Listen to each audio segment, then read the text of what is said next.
Dobrodošli u eWord, školu engleskog jezika.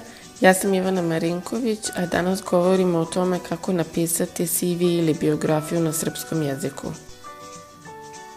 Pošto ste napisali biografiju, sljedeći korak je da prekopirate ceo tekst i proverite da li ima nekih pisanih grešaka, ne zato što nešto ne znate da pišete, nego zato što se uvek provuče neka greška. Mi koristimo sajt Stars21, s tim što treba podesiti na srpski jezik. Potom ponovo pročitajte celu biografiju da proverite rečenice, da li su dovoljno kratke i jasne. I pročitajte još jednom da proverite interpunkciju, pa još jednom da proverite konzistentnost, da svaki put kada treba da se pojavi neki znak ili neko veliko slovo ili neka forma, da uvek izgleda na isti način i uredno.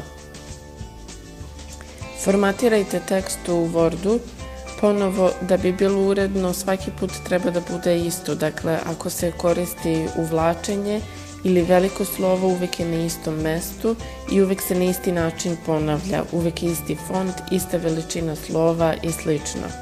Potom sačuvajte dokument u Wordu i u PDF-u. Dajte još nekome da pročita vašu biografiju da dobijete još objektivnijih mišljenja.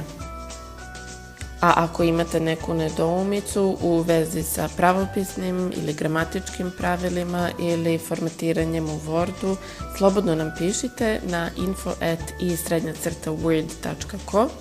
Hvala što ste odgledali video i vidimo se u sljedećem.